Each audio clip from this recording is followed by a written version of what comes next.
En esta ocasión estudiaremos Marcos capítulo 11 y capítulo 12. ¿Qué encontramos en estos capítulos del libro de Marcos? Encontramos a un Cristo poderoso, un Cristo lleno de sabiduría. Las respuestas que les da a los fariseos los dejan helados, y a nosotros nos sigue sorprendiendo la sabiduría de Jesús a la hora de enseñar, a la hora de contestar, y su gran poder y autoridad con la que caminó en este mundo. En Marcos capítulo 11, versículos 15 al 19, ocurre algo interesante. Cuando Jesús entra a Jerusalén, también entra al templo. Interesante que Cristo busca entrar a la iglesia. Y cuando entra a la iglesia se encuentra con un panorama triste. Y dice la palabra que Jesús comienza a echar afuera a la gente. ¿Pero a quiénes echa afuera? A los que vendían, a los que compraban, a los cambistas, a los que vendían palomas, a los que comercializaban. ¿Qué estaban haciendo los cambistas? Cambiando monedas en el templo del Señor. ¿Qué estaba haciendo un vendedor de palomas en el templo del Señor? ¿Y qué estaba haciendo la gente que iba a comprar eso en el templo del Señor? Y Jesús echa a todos afuera. Y dice, ¿no está escrito que mi casa, casa de oración, será llamada por todas las gentes? Mas vosotros la habéis hecho cueva de ladrones. Luego que Jesús expulsa a esta gente que comercializaba en la casa del Señor, la casa comienza a llenarse con personas que sí estaban interesadas en escuchar la palabra de Dios. Y luego encontramos una escena totalmente diferente. Ahora estaba la gente enferma buscando a Cristo y fueron sanados.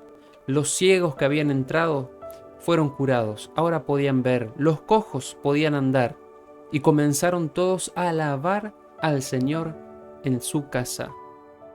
Cristo obró con mucha autoridad en ese templo, pero nos deja una enseñanza muy interesante. Que Cristo cuando entra en el templo lo limpia. Y que Cristo puede entrar a nuestras vidas y limpiarnos. Nosotros no podemos limpiarnos por nosotros mismos. Yo no puedo decir, bueno, voy a arreglar un poco mi vida y luego dejo entrar a Cristo. Pero si es Cristo el que arregla mi vida, si es Cristo el que limpia mi cuerpo, limpia mi templo, para que pueda morar en él, primero lo tengo que dejar entrar. Y que Cristo haga en mi vida lo que Él tiene que hacer. Más adelante, versículos 20 al 21, encontramos que el Señor Jesús maldice una higuera y al otro día esa higuera aparece seca desde las raíces. A Pedro esto le llama la atención y se acordó de lo que hizo Jesús. Y le dice, Maestro, mira, la higuera que maldijiste se ha secado. Porque ¿qué había pasado? Jesús la vio de lejos, tenía muchas hojas, y cuando fue a buscar frutos en la higuera, no tenía frutos. Y es una enseñanza tremenda para nosotros hoy. El tener mucha apariencia pero poco fruto. ¿Saben que hay gente en la iglesia que aparenta mucho? Pero tarde o temprano se verá quién ha dado los frutos. Cuando el Señor finalmente recoja los frutos y a los que no tienen frutos sean echados afuera, como los cambistas, los vendedores, los compradores del templo. Esa gente que comercializa con el Evangelio pronto será echada afuera. Pronto esa gente que no es de bendición dentro de la iglesia será de maldición. Pronto esa gente que va con motivos incorrectos a la iglesia, pronto saldrán por la puerta. Cristo hará una limpieza en las iglesias. Cristo hará una limpieza en las personas. Cristo pronto separará la cizaña del trigo. También pronto realizará una obra en nosotros. Y ya le deberíamos estar dejando a Jesús limpiarnos el corazón para la recepción de su Espíritu Santo. Marcos capítulo 12 comienza con una interesante parábola, en donde dice Jesús que un hombre planta una viña, prepara todo un lugar y contrata a unos labradores y se fue lejos. Entonces al tiempo este hombre manda siervos a los labradores ¿Para qué? Para recoger el fruto. Pero ¿qué pasa? Los labradores se volvieron malos y golpean a los siervos que mandó el Señor y los hacen volver con las manos vacías. Y entonces este hombre, dueño de la viña, insiste y manda a otros siervos, y cada vez los labradores estaban peor y terminan matando a los siervos que envió el hombre. Y el hombre dijo finalmente: voy a enviar a mi hijo, seguramente a mi hijo lo van a respetar. Y cuando viene el hijo, los labradores de la viña dicen: vamos a matarlo y vamos a quedarnos con la heredad. Entonces lo agarran y lo matan. Y Jesús hace una pregunta: ¿qué les hará el dueño de la viña a estos labradores? Vendrá y los destruirá, y dará su viña a otros. Interesante esta enseñanza, porque el hombre que aparece en la parábola es Dios el Padre, que envió muchos mensajeros a Jerusalén. Él envió muchos profetas a amonestar al pueblo, envió maestros, pero los apedrearon, los crucificaron, los echaron, los aserraron, murieron de diferentes maneras, algunos decapitados, algunos murieron en la cárcel. Y finalmente el Padre nos envía al Hijo. Y cuando vino el Hijo, comenzó su ministerio y entra a Jerusalén. El pueblo que era suyo, el pueblo que él quiso juntar como la gallina junta sus polluelos, ese mismo pueblo mató al Hijo, le dio muerte a su Hijo. Es una parábola que tiene ese significado. Un padre preocupado por preparar a un pueblo que envía mensajeros, profetas, envía a su propio hijo, y un mundo rebelde que mata, que tapa los oídos para no escuchar las amonestaciones, que mata al propio hijo, pensando que así quedarían con más heredad. Pero pronto, cuando venga nuevamente el Señor, tendrán que rendir cuentas con Él y se dará la sentencia. En estos capítulos encontramos momentos donde los fariseos quieren tentar a Jesús con alguna pregunta difícil. A mí me llama la atención la que está en Mateo 12, 28 en adelante, porque es diferente a los demás. Hay un escriba que le pregunta a Cristo: ¿cuál es el mayor mandamiento de todos? Jesús responde con la palabra de Dios. Dice que el primer mandamiento es: amarás al Señor tu Dios con todo tu corazón, con toda tu mente, tu alma, tus fuerzas. Ese es el principal mandamiento. Y Jesús a continuación dice: y este es el segundo mandamiento: amarás a tu prójimo como a ti mismo. No hay otro mandamiento mayor que estos. Entonces, mi querido amigo y amiga, los mandamientos más importantes de Dios son amar al Señor con todo. El corazón, la mente, el alma, es decir, la vida, con mis fuerzas, mientras tenga fuerza, que yo lo adore, lo ame. Y el segundo es amar al prójimo como a mí mismo. Esos son los mayores mandamientos. El escriba, a diferencia de los demás, este escriba responde bien.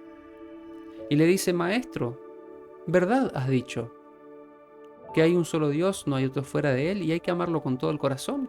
Primera vez que un escriba le dice a Jesús: has respondido bien, porque la mayoría se enojaba con la respuesta de Cristo. La mayoría tenían un amor a la oposición y siempre buscaban tentarlo, y cuando no lo lograban, se iban frustrados. Pero este escriba reconoce que Cristo respondió bien y no entra en controversias. Y finalmente en Marcos capítulo 12 encontramos una historia sencilla, una de las historias que más me gusta, y es de la ofrenda de la viuda. Porque en esta historia Jesús se sienta cerca del arca de las ofrendas, cerca del cofre, y miraba cómo venían a echar las moneditas. Y saben que venía mucha gente y ponían mucho dinero. Venían ricos que echaban mucho al cofre.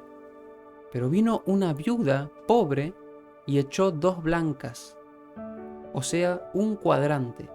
Y Jesús mira a los discípulos y les dice: esta viuda pobre echó más que todos los que han echado en el arca. Y explica el por qué. Porque todos han echado de lo que les sobra, pero esta de su pobreza echó todo lo que tenía, todo su sustento. Qué linda enseñanza. ¿Cuántas personas le dan a Dios lo que les sobra? pero cuán pocos son los que le dan todo al Señor. ¿Saben que esas 2 blancas que echó la señora hizo más por el Evangelio que el tanto dinero dado por las personas ricas a quienes les sobraba? Esas 2 moneditas echadas con fe pudo haber hecho más por el Evangelio. Alguien dijo una vez, Jesús no mira la cantidad, mira la calidad, mira la disposición, mira el amor con el cual uno le entrega la vida. Yo no puedo darle a Dios lo que me sobra. No puedo buscarlo si me sobra el tiempo. No puedo leer la Biblia solo si me va a sobrar el tiempo. Debo sacar tiempo de donde no tengo. Debo sacrificar otras cosas para darle tiempo al Señor. El Señor en ningún momento amonestó a las personas que dejaban sus moneditas. Él solo observó, esperó la oportunidad y cuando apareció la persona que dio todo su sustento, la puso como ejemplo. Esto no significa que nosotros vayamos y demos todo el sueldo a la iglesia. Esto simboliza a que si le voy a dar algo al Señor, que sea de corazón. No lo que me sobra, sino darle lo mejor que tengo, el mejor servicio que le puedo dar. Y allí se cumple el mandamiento: amarás a Dios con todo tu corazón, no con una parte, no con la parte que sobra, con todo el corazón, con toda tu mente también. No des lugar en tu mente para pensamientos o pasatiempos o diversiones vanas. Amalo a Dios con toda tu mente, con todas las fuerzas. No desperdicies fuerzas en vanidades, haciendo o hablando trivialidades que no edifican a nadie. Amalo al Señor con todas tus fuerzas.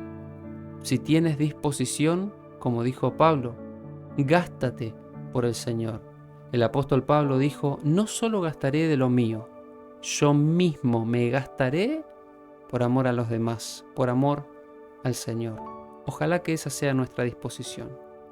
Que tengamos tanto amor a Dios, no un amor exigido, que pueda nacer de nosotros un amor hacia Él, un amor que le rinda la vida, un amor que le preste un servicio aceptable, un amor en donde los demás también se regocijen, de que nos convertimos siervos de Dios y siervos de los demás. Y ahora no queremos ser servidos, queremos servir. Y ahora no vamos a dar migajas por el Señor. Vamos a ofrecerle nuestros cuerpos como sacrificio vivo, un templo agradable. Y ese templo, el cuerpo que es templo del Espíritu Santo, únicamente se obtiene dejándolo a Cristo entrar.